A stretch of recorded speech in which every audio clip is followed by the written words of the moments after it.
नमस्कार दर्शकों, मैं अक्सा वहीद अंसारी और आप देख रहे हैं MNS न्यूज। आइए देखते हैं आज की खास खबरें। पश्चिम बिहार में नामी बिल्डर की हत्या का मामला सुलझा, 2 आरोपी गिरफ्तार। 2 जुलाई को दोपहर करीब 2:45 बजे पश्चिम बिहार इलाके के नामी बिल्डर अमित गोयल की गोली मारकर हत्या कर दी गई थी।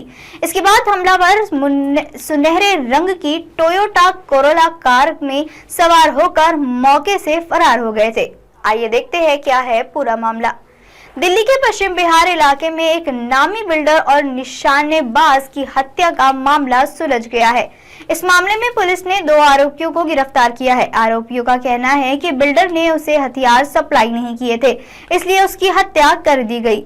2 जुलाई को दोपहर करीब 2:45 बजे पश्चिम बिहार इलाके के नामी बिल्डर अमित गोयल की गोली मारकर हत्या कर दी गई थी।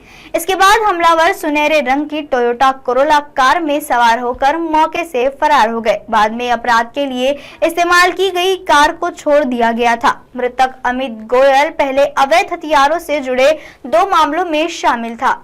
वह पश्चिम बिहार के होटल रेडिसन ब्लू में भी पार्टनर था, लेकिन बाद में उसने अपना हिस्सा बेच दिया।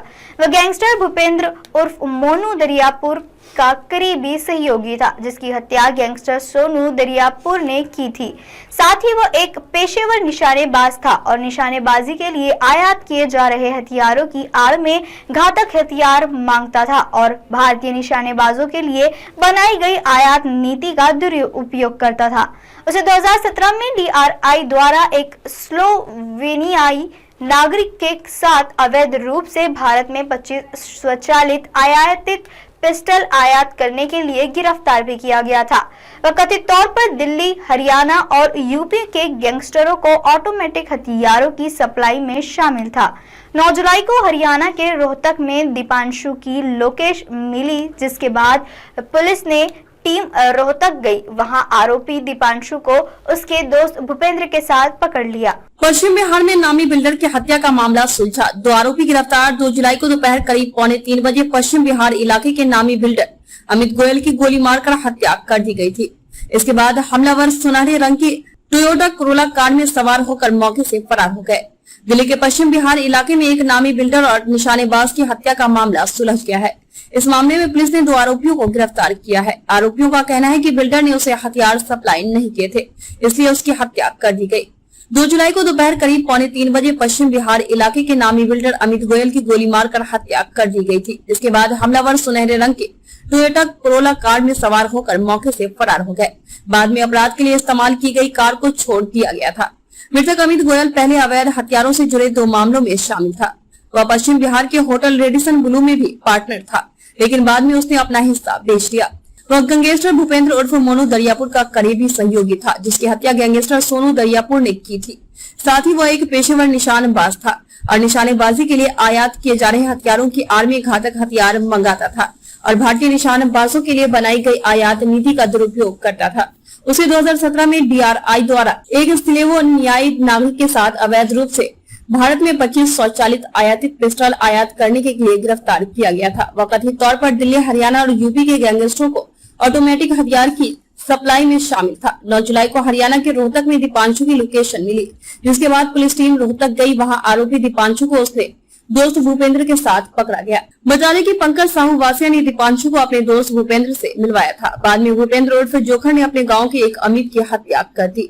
उसे मुखर्जी नगर की हत्या के मामले में आजीवन कारावास की सजा सुनाई गई थी। जेल के अंदर उनकी मुलाकात बिल्डर अमित गोयल से हुई, जो आर्म्स एक्ट के एक मामले में कैद था। वहां उसकी अमित गोयल से दोस्ती हो गई और अमित गोयल ने भूपेंद्र से कहा कि अगर अत्याधुनिक हथियारों की जरूरत है तो वह व्यवस्था कर सकता है।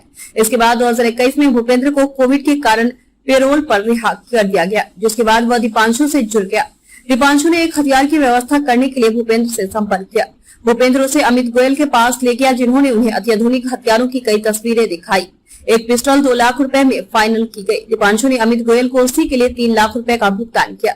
एक हफ्ते बाद अमित गोयल ने पिस्टल दीपांशु को दे दी। दीपांशु ने नवदीप से और पैसे लिए और फिर से अमित गोयल को 2 और पिस्टल की व्यवस्था करने के लिए 10 लाख रुपए का भुगतान किया। लेकिन इसके बाद अमित गोयल हथियार देने में नाकाम रहा और दीपांशु को दोबारा फोन करने पर गंभीर परिणाम भुगतने की धमकी देने लगा। अब आप हमारे चैनल को आपके मोबाइल फोन पर भी देख सकते हैं। मोबाइल ऐप पर देखने के लिए प्ले स्टोर से MNS news TV app download करें।